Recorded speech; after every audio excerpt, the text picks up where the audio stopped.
Here's an article from BuzzFeed. The reactions to this picture of RFK Jr. eating McDonald's on a plane are hilarious. Let me pull up the image first. And everyone's claiming that this is hypocrisy. He wants to make America healthy, but he's eating McDonald's. He's opening a burger. It looks like he might have some chicken nuggets or something right there. Look at that. He has a Coca-Cola with high fructose corn syrup. Look what people are saying. Help. A lot of people made the joke where they were like, RFK, no. So I say this, okay? There is absolutely nothing hypocritical about RFK Jr. having McDonald's. And I also don't think his face is being like, help. He's sitting, I'll tell you this. They sat down there on the plane. They said, guys, we got McDonald's. And he went, oh, great, well, I'll take a Big Mac. And then they put the Big Mac down and they go, hey, everybody, look. And then he takes the burger and he looks up, take a picture of his face. And now everyone's claiming they know exactly what he's thinking. He's a hypocrite. The dude probably ate the cheeseburger and said, it was great. I don't even think he ate it. I bet he just posed with it because Trump asked him to. Bro, that's my guess. Ate the burger. Well, he said that flying on Air Force, I was just reading this earlier, that flying with Trump is like you're only able to eat poison. There's just crap, terrible food on the airplane. He's made that statement publicly. He said that. He Is doesn't that true? look. Yeah, I was just reading that earlier today. Maybe you can pull up the word flying with Trump, toxic, poison, stuff like that. You can find out. I wonder where I was reading that. And maybe I could have posted that. Economic Times. Perhaps. Let me pull this up. I don't know what this is. After saying Donald Trump eats food that is practically poison, RFK Jr. photographed on president-elect plane enjoying McDonald's and Coca-Cola. See, I still reject that hypocrisy. Like, you're allowed to say, guys, exercise, eat right. And if I catch you eating a bowl of ice cream, I'm not going to be like, but no, I don't locust think so. bean It's gum, got a hydrogenated, whatever. Yeah, that stuff is like a 5-year half-life. It takes forever to get out of your system. Half-life? Just to get half of it out of your body is like 2.5 years. No, that's not what a half-life. Well, first of all, that's not what a half-life is. Half-life's a nuclear term of radioactive decay, but it takes about 5 years for that stuff to get out of your system. I don't think that's what I've been true. told by Kate Shanahan, the doctor, and she's written a book called Dark Calories. I interviewed her on YouTube. Kate Shanahan, she's like a leading pioneer on the science of seed oils. No, dude, I think you're confusing. The story was that McDonald's doesn't rot for 5 or 6 years. Well, Not that it this gets is just stuck Kate in your Shanahan's system. evidence on vegetable oils in general, that they take about 5 years to get out of your system. I agree McDonald's is bad. The point is, RFK Jr. having a burger one time is not a big deal. I avoid tons of garbage. Guess what? Guys, I have a confession to make. Ian, I'm sorry. I had chocolate fondue on Sunday. Oh, what kind of? Oh no, we went to Melting Pot, and so we did the cheese. You do the cheese fondue, and then you do. So they give you. We had 2 things full of different cheese. We had a Swiss cheese, and then we had a cheddar cheese with garlic. It was amazing. Then they bring out vegetables and meats, and I was dipping prosciutto in cheddar. It was amazing. And then for dessert, I had chocolate sauce on strawberries. You can handle a bit of sugar. Right. It's just and addictive. That's the thing. If someone saw me eating chocolate dipped strawberries, they'd be like, I thought he was doing keto. And I'm like, dude, I had a handful of strawberries one time. If you allow the addiction to take over and now the next day you're craving it and the next day you're eating it, that's a big problem. Right. I think RFK having a burger is no big deal. Well, first, he's not actually eating it, so I don't know if he ate it or not. He ate But it. secondly, I think what's happening, this is my theory, is that Trump wants to literally make McDonald's healthier. He wants to make McDonald's more popular and then get them profitable so that they can start using beef tallow and healthier ingredients again. Beef tallow isn't coming. I don't think the beef tallow is coming back, and the reason I don't think it's coming back is because of Hindus. That's such a small segment of reality, though. No, it's not. Like, There's it doesn't a matter. 1.5 billion Indians in India, dude. Yeah, but it doesn't matter because the issue right now for the market, there is a much bigger vegan market than there is a anti-seed oil market. So McDonald's is thinking, if we use vegetable oils for our fries, we're not going to bother the vegans, the vegetarians, or the Hindus. So we're better off doing that because no one else complains about vegetable oil. You could use olive oil. It's expensive. Olive oil, coconut oil. Bro, there's no way they're boiling fries in olive oil. I wish you would, but like beef tallow, like lard, that's like the next avocado oil, coconut Outback oil. Steakhouse, Yeah, they do beef tallow. beef tallow. So they could do beef tallow. They could do at least an option. Nah, it's I have expensive another to do question. What are the ramifications of mixing starch with beef? I don't know. What's an example? That's what they do. Is that Like when you digest it together. Do you know if that's a positive or negative, net negative to your health? My personal experience is sugar and meat is a bad combo. So the concept of a burger itself, Like bread, which breaks down into sugar and then mixes, might be a problem. But that's so it only don't even matter anecdotal. what burger you get. I just stay away from the carbs. I do like meat by itself. Lettuce wrap. That's how you do We're it. vegetable with it. That's how you're technically supposed to have your beef. So, you can argue of whether it's a McDonald's burger or another type of burger, but technically you're not supposed to mix carbs with beef. Is that like a dietitian thing or what?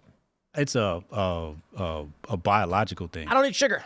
I just generally stay away from it, Yeah. and I feel substantially better every time. So, I did keto for a couple of years. I felt great.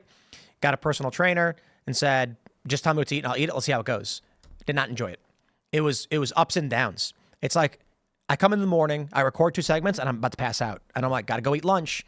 So I asked ChatGPT, I'm like, make me a diet plan. And it told me to eat like every hour and a half or 2 hours. So then I'd make like a peanut butter banana thing for a snack. Then I'd be like, okay, let's go record. Then after a couple of segments, I'm like, oh, I'm so tired, man. Oh, I'm drained. Got to go eat more food. And I'm like, this is awful. Now I have 2 eggs, goat cheese, cheddar, avocado. That's it, with a protein shake, no sugar. It's probably like 5 carbs maybe for breakfast, and I have energy until 5 p.m. What do you do with your protein shake? What's the liquid you use? Coconut milk. Oh, Best milk awesome. to use, Yeah, and it's got like six carbs in it. That's where the So carbs a come little from. bit of sugar. In the Well, coconut? it's because coconuts have it. I do coconut But it's water. right, the and coconut. There's sugar in that. There's like 7 grams of sugar. Yeah, the coconut milk 13 is much less. For whatever reason, whatever I get is much less. And then I do half and half. You do need a little bit of half and sugar half. in your diet. Got a little half and half is what makes it. Half and half. Yeah, you need the fat because protein shake without fat is just it's kind of weird. Isn't that half and half weird additives though? No, I get the good stuff. No. We get so, half cream. no, but like, I'm RFK Junior Maha all the way, dude. Because Yeah. I was saying this, I go to the grocery store and Allison's like, I want to get some cottage cheese, and she grabs one, puts it in the cart. I look at it and I'm like, look at the ingredients. It's got like Carrageenan gum or like whatever that stuff is. I'm like, why is this in the cottage cheese? We put it back. We grab Daisy ingredients. It's like cultured cream, skim milk, salt, and I'm like, done. There you go, food. I heard you talking about elimination diets with last night, I think it was. You were spot on. In my opinion, it's not about what you're adding, what you're putting in. It's not about the meat, like the carnivore diet. They say, I'm only doing meat. It's so great. It's about all that other stuff that's not in your diet anymore, that you've eradicated, the yellow 5 or whatever the hell. If you're RFK, how do you make America healthy again? What do you do? I'm so excited. What do you do? Like, So- what's the first thing you do? Do you eliminate things? Do Yes. you add things? Yes, eliminate things. So first of all dyes. I think the first thing you can do is you can probably just ban the dyes and be like artificial dyes and coal tar derivatives we don't put in our food. If he doesn't want to go that hard that fast, he can say it is he can require, I guess through the FDA, he can require food labeling to be the name of the product, not some marketing brand, Red 40. No. Call it what it is. Yellow 5 tartrazine. Put that on that and tell your kids you're feeding that to them. I don't know if he actually. I don't know how this would go because this would be something that the Department of Agriculture has something to do with as well. But I imagine if you could get rid of corn subsidies, so that way it was actually more beneficial to put in real cane sugar as opposed to high fructose corn syrup. The reason that everything is made with high fructose corn syrup is because corn subsidies. The government pays farmers to grow corn. I'm not sure why. I don't know the whole reason, but I know that it makes it cheaper to use high fructose corn syrup than to use regular cane sugar. So if you could get rid of those, you don't even need cane sugar. And that's the crazy thing. Nowadays. We've got cultural problems. I drink here a delicious Spindrift. This is raspberry lime, and the ingredients: carbonated water, raspberry puree, lime juice, has 1 carb in it. Yeah, from the raspberry probably. And everybody loves these. We drink them all the time. Why drink 45 carbohydrate Coca-Cola with weird acid chemical garbage in it? I just don't understand. It is true that millennials have been leading the charge in not drinking soda. Yeah. So soda companies have been collapsing, and now that they ran these commercials a few months ago where it was like a guy wearing like a Dr. Pepper thing, and he's like, did you know that we offer sugar-free options? And then it was like a soda coalition advertisement being like, please drink our disgusting chemical juice. And I'm just like, nah, I will drink water. Nowadays, there's options. There's a stevia leaf extract, and there's like this Core Power. This has got only 5 grams of sugar. Yeah, we get these. And they're delicious. They're delicious. 5 grams of sugar, and what? But What? let me read the ingredients: filtered low-grade A milk, alkalized cocoa powder. So far, so good. Natural flavors. Okay, whatever. Monk fruit juice concentrate. Totally fine with that. Monk fruit. Stevia leaf extract. But it's okay.